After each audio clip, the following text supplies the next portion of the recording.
السلام عليكم ورحمة الله وبركاته. وأنا السلام دمان أصحابتي ذا ميل بدأ تنكو جوكتان كسر هذا جنن كيك ساسكوك مقعي ومريم أصحابي مروا البوحد إيق برتين إن نسوق بي وحيابة كلا ددوان قبل ولا لا يا وحي إيق عطسدين وقت كان مركي لقار الماء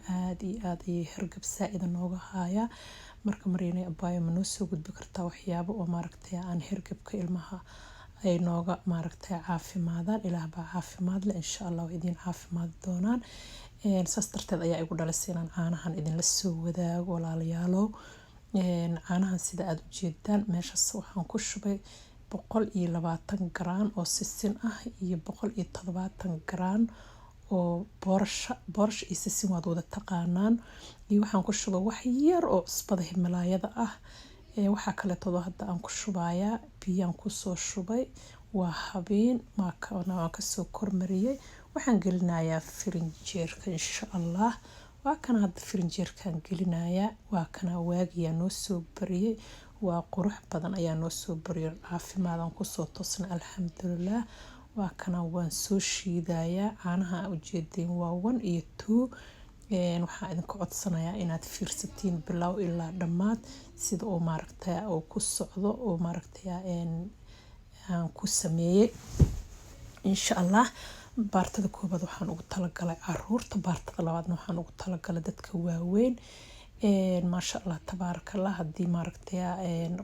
aad xasaasiyo ku qabto caanaha caadiga ah waxaan kugula talinayaa inaad caanahan isticmaasho oo mar walba suuqa caana aad ka doono jirtay caanahan sida rumahantii gurigaaga ku suubsatay gacantaada ku suubsatay waad ogtaa waxa kuugu jira marka aad iyo aadna waa u fiican yihiin insha Allah taala waxaan rajeynayaa inaad maaragtay aad uga faa'iideysan doontaan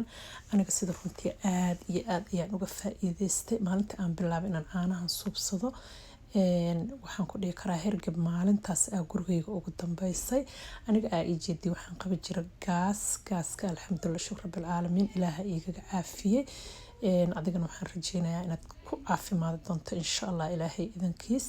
hadii aad maaragtay cunug aad naaska siinayso waxaan kugula talinayaa inaad caanahan aad isticmaasho waxaad ka heli doontaa caano badan ayuu cunuga uu ka qaadan doonaa naaska insha Allah ilaahay idankiis marka insha Allah waa kanaha saas waxaan ugu meeraayay waxaan rabaa inaan ilmaha siiyo oo maaragtay inaan wax qashir aynan dareemin ilmaha wax afka u galaan ma yeelayaan laakiin hadii wax afka u galinin way iska cabayaan marka insha Allah taala waxaan idin kula talinayaa inaad caanahan isticmaashaan caanahan waxa ku jira fitamiino inaba aan caadi ahaynin oo tiro badan oo kaal iska arag ah sida maaragtay fitamiin B fitamiin C iyo maaragtay calcium waxyaabo badan ayaad ka heleysaan hadda waxaan ku darayaa ujeedin waa qaada malab ah malabkaas ayaan ku darayaa maxay ahayd hadii malabkaas lagu daro waxaan ku dhigi karaa hergab iyo adiga waad isdeyseen waxaan ku dhigi karaa gaas iyo adiga waa isdeyseen hadaad rabto oo malabka maaragtay aadan jeclayn waa iska dhaafi kartaa hadii aad jeceshahana ma sha Allah waa kaal iska arag baad isku darsato waa maxaan ku raahdaa aad iyo aad ayuu maaragtay manaafacaad badan u leeyahay malabka sidaan ognahaba insha Allah taala waa kana hadda waxaan bilaabay waa noo dhamaaday maxaan ku raahdaa baartay wanki saano noogu dhamaaday baartadii koobaad waxaan ku soo xijinayaa baartadii labaad sisinta waa taasa gadaal ay ka muuqataa baakadkeeda wallahi ma ogi inaad si fiican u arki kartaan laakiin hadii aad maaragtay si fiican aad u arki weydin meel aad idin soo saaraya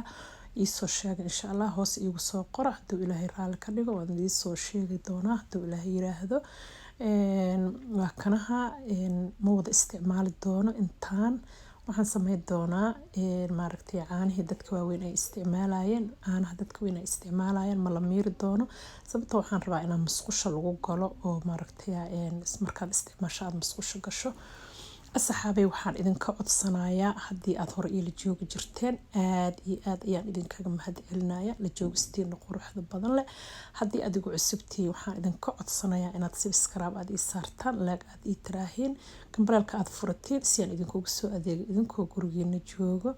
waad u jeedaan qaybtii labaad saan ayaan u suubinayaa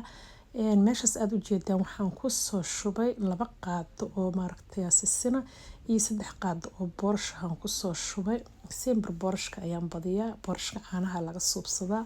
caanaha aad iyo aad ay ugu fiican yahay boorashka in laga suubsado caanaha aad u jeedin oo laga soo gado suuqa waxa laga suubiyaa boorashka laga suubiyaa sida badan caanaha oo sooyaha la leeyahay waxa laga suubiyaa boorashka marka insha Allah sisinteena wayba ku sii jirtaaba Soomaaliya gabdhaha umushaha la siin jiray iyo waxa la siin jiray maaragtay marka aad abto sisintaas waxaan ku dhigi karaa korkaaga sibib qurux badan oo noqonaya oo shayn oo kaal iska arag ah marka insha Allah sisinta nafaqada ka buuxdo waad ogtihiin u maleynaya dad badan oo Soomaali way ogyihiin u maleynaya sisinta maxaan ku raahdaa isha qiimiga ay leedahay iyo maaragtay waxtarka ay leedahay waad la socotiin u maleynaya haddii aad la socon hadda la soco insha Allah maaragtay xataa fitamiinka maaragtay qorraxda oo maaragtay kaniiniga aan cunno ayada ka heli kartaa sisinta aad iyo aad ma sha Allah u tahay xibnaha waxay u yeeshaa shub waxaan ku dhigi karaa dadka maaragtay isticmaal sisinta iyo macsarada laga soo biyaa sisinta ma jabaan haddii ay dhacaan wax si fudud ku jabaan aad iyo aad ay lafaha u adkaysaa waa sisinta aad ma ahanin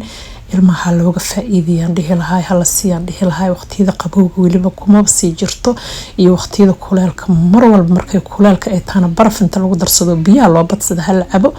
markay maaragtay ay winterto maaragtay qabow ay taana waxaan ku dhigi karaa caanaha laga dhigto iyadoo xoogaa sida caana camal hal isticmaalo intaasan ayaan idin kula talinayaa insha Allah ilaahay idinkiis waad ku caafimaad doontaan maanta fiidiyogeena intan ayuu ku egyahay intan fiidiyoo lamid aan ku kulmeen waxaan idinkaga tagayaa assalaamu calaykum wa rahmatullaahi wa barakaatuh